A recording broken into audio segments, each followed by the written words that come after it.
Halo, kembali lagi bersama Klinik Bimbel. Kali ini kita akan membahas materi tentang termokimia. Part pertama itu kita akan membahas tentang hukum kekekalan energi. Hukum kekekalan energi dikatakan bahwa energi itu tidak dapat diciptakan atau dimusnahkan, tetapi hanya bisa berubah bentuk. Nah, itu adalah konsep yang akan kita pelajari. Jadi, bisa dikatakan bahwa semua atau setiap reaksi kimia itu juga akan disertai dengan perubahan energi. Sampai situ paham ya? Contoh nih, misalkan untuk pengaplikasian hukum kekekalan energi sendiri, contohnya adalah energi kimia di dalam kayu yang dibakar itu tidak hilang, tetapi mengalami transformasi. Transformasi itu perubahan, transformasi atau perubahan bentuk menjadi energi panas dan energi cahaya. Jadi kalau kayu kita bakar, itu kan ada nyala api di kayunya, kemudian juga di lingkungannya menjadi hangat gitu ya, sehingga itu menunjukkan bahwa energi pada kayu tersebut itu berubah menjadi energi panas dan juga energi cahaya. Nah, bentuk-bentuk dari perubahan energi ini yang biasanya dimanfaatkan oleh manusia. Sampai situ oke ya. Kemudian kita juga perlu tahu bahwa pada proses kayu dibakar dengan area sekitarnya, itu dia suhunya tidak sama. Akibatnya apa? Akibatnya perbedaan tersebut itu memunculkan yang namanya perpindahan energi, di mana perpindahan energi terjadi dari benda dengan suhu tinggi menuju suhu rendah. Nah, bisa dibilang bahwa perpindahan energi itu akan terus berlangsung hingga kayu sama lingkungannya memiliki suhu yang sama. Jadi berlangsung terus hingga kayu dan lingkungan itu suhunya sama. Nah, kondisi tersebut nantinya atau peristiwa tersebut itu disebut sebagai kalor. Kemudian perubahan kalor itu biasanya dinyatakan dengan perubahan entalpi atau delta H. Kemudian pada perubahan entalpi itu ada yang namanya reaksi terbagi dua ya, ada yang disebut sebagai endotherm dan exotherm. Nah, di sini ada rinci atau ciri-ciri dari endotherm dan exotherm. Mari kita perhatikan. Yang pertama, untuk endotherm itu artinya delta H-nya dia akan bernilai positif. Kemudian suhu di lingkungannya akan turun. Turun itu berarti semakin dingin gitu ya. Kemudian kalor itu mengalir dari lingkungan ke sistem. Logikanya sistem itu dia berada di dalam dan lingkungan itu berada di luar. Karena ada kata endo, endo itu kan masuk ke dalam, artinya kalornya mengalir dari lingkungan menuju sistem. Kemudian entalpi akhir lebih besar dari entalpi awal, makanya delta hanya bernilai positif. Kemudian reaksi membutuhkan kalor, jadi menarik kalor. Sedangkan kalau eksoterm itu kebalikannya, delta hanya negatif, suhu lingkungannya naik, mengalir dari sistem ke lingkungan, entalpi akhirnya lebih kecil dari awal sehingga delta H itu bernilai negatif serta reaksinya itu melepaskan kalor atau melepaskan panas. Kurang lebih seperti itu. Selain itu, kita akan membahas juga tentang interaksi antara sistem dengan lingkungannya. Jadi, itu ada 3 jenis. Kita coba jelaskan. Yang pertama itu ada sistem terbuka, kemudian sistem tertutup, dan sistem terisolasi. Kalau sistem terbuka, yaitu adalah sistem yang memungkinkan ya terjadinya perpindahan energi dan materi antara sistem dengan lingkungan. Jadi ini ada materi, kemudian ada panas yang bisa berpindah, ibaratnya seperti itu. Kalau sistem tertutup, itu dia hanya memungkinkan terjadinya perpindahan energi kalor antara sistem dengan lingkungannya dan tidak dapat terjadi perpindahan materi. Jadi kalau yang tertutup itu tidak mungkin ada perpindahan materi. Kalau ini lingkungan dan materi, kalau ini hanya lingkungannya aja. Kalau terisolasi, itu tidak memungkinkan terjadinya perpindahan energi, baik itu materi dan juga lingkungan, energi dari lingkungannya ya. Perpindahan energinya nggak mungkin, kemudian perpindahannya materi juga tidak mungkin. Nah, itu adalah perbedaan. Kemudian kita juga perlu tahu bahwa perpindahan energi kalor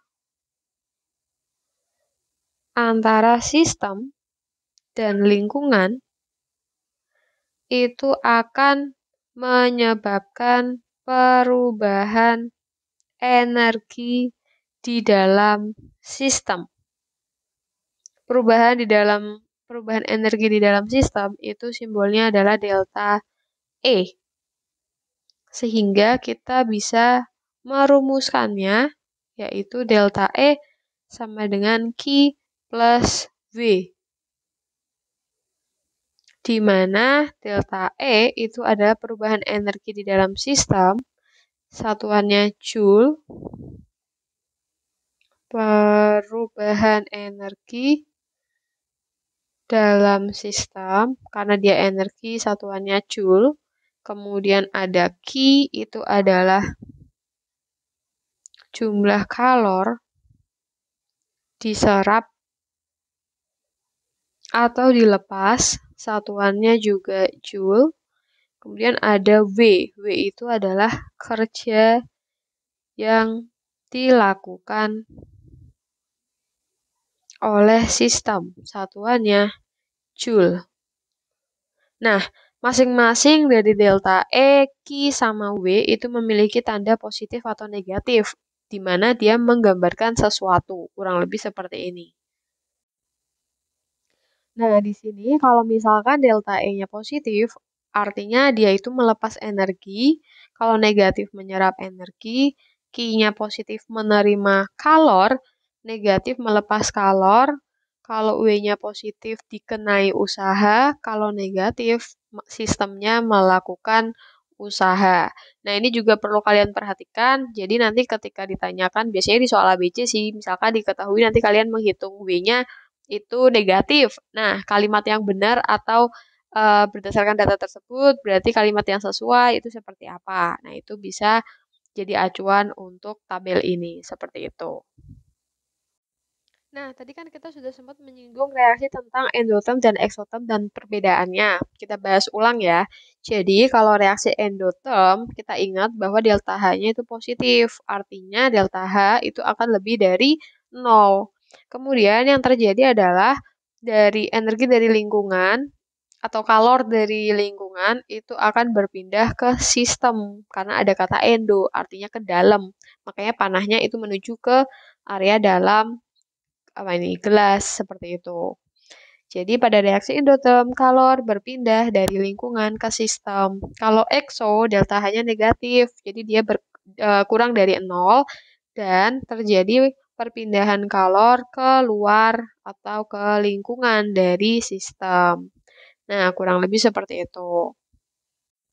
Kemudian sekarang kita mau ngebahas tentang reaksi endoterm lebih detail. Jadi pada reaksi endoterm itu besarnya entalpi zat yang bereaksi, entalpi zat bereaksi atau disebut juga sebagai pereaksi itu akan lebih kecil daripada entalpi zat hasil reaksi atau produk. Sehingga terjadi perpindahan kalor dari lingkungan ke sistemnya. Jadi kalau kita punya reaksi kimia, misalkan gini, A plus B sama dengan C plus D, ingat bahwa A sama B ini disebut sebagai reaktan atau pereaksi. Kemudian yang CD itu disebut sebagai produk atau hasil reaksi. Nah, kemudian di sini ada diagram tingkat energi. Kita tulis ya, diagram tingkat energi. Kalau kita lihat di sini ada pereaksi, lalu di sini ada hasil reaksi. Di mana ini kan punya nilai nih, misalkan kalau diluruskan seperti ini yang pereaksi di sini gitu ya. Di sini kan kita lihat hasil reaksinya nilainya akan lebih tinggi daripada pereaksi. Makanya sesuai dengan yang tadi sudah kita bahas. Kemudian di sini juga sama, jadi delta H produknya lebih besar daripada reaktan.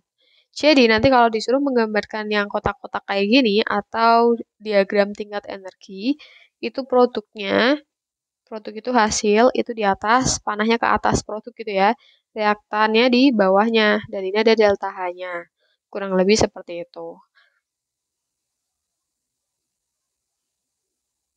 Kemudian kalau misalkan untuk contoh dari reaksi endoterm sendiri, yang pertama ada pada proses fotosintesis, di mana kita punya reaksi 6CO2 plus 6H2O akan menjadi C6H12O6 ditambah dengan 6O2. Di mana delta H-nya dia punya plus 2820 kilojoule. Kemudian contoh yang kedua itu ada reaksi pembentukan gas asetilena. Pembentukan gas asetilena itu 2C ditambah H2 menjadi C2H2 dengan delta H plus 226,7 kilojoule. Nah, kalau kita perhatikan di sini delta H-nya dia bernilai positif semua ya. Jadi itu menunjukkan reaksinya adalah endotherm. Kemudian selanjutnya kita coba jelaskan yang exotherm. Jadi untuk exotherm itu dari nilai entalpi pereaksi akan lebih besar dari entalpi produk. Sehingga delta H-nya akan bernilai negatif. Kalau di gambarnya di sini pereaksinya lebih tinggi, produknya atau hasil reaksi lebih rendah ya. Kemudian kalau diagram satunya reaktan sama produk, panahnya menuju produk, tapi produknya dia di bawah. Kalau yang endoterm dia kan produknya di atas. Nah, jadi kurang lebihnya delta H reaktan itu lebih besar daripada delta H produk. Untuk contoh reaksinya, itu yang pertama ada reaksi pembakaran metanol. Metanol itu adalah CH3OH. Tetapi karena ini reaksi pembakaran, jangan lupa selalu ditambah O2 dan hasilnya CO2 plus H2O. Kalau sudah, kita tinggal samakan jumlahnya aja. Ini kali 2. Ya. Nah, karena merupakan reaksi eksoterm, jadi nanti delta H-nya negatif. Kemudian, contoh yang kedua itu ada fermentasi glukosa. Itu juga ekso. Jadi C6H12O6 diuraikan menjadi 2C2H5OH plus 2CO2 dengan delta H min 118 kilojoule. Selanjutnya kita akan membahas tentang persamaan termokimia. Misalkan di sini diketahui reaksi pembakaran dari metana. Ini metana. Kemudian kalau pembakaran itu ditambah O2, hasilnya CO2 dan H2O. Itu merupakan reaksi pembakaran. Kemudian misalkan nih di soal tersebut diketahui perubahan entalpi atau delta H pembakaran gas metana itu adalah min 802,4 kilojoule per mol. Maka dari situ kita bisa tambahkan di reaksinya itu delta H-nya berarti min 802,4 kilojoule per mol. Kemudian kita cek apakah reaksi tersebut sudah setara.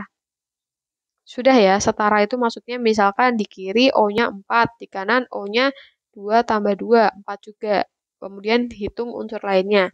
Ternyata reaksi ini itu sudah setara. Artinya apa? Artinya dari reaksi tersebut dan juga delta H yang sudah diinformasikan, maka diketahui bahwa pembakaran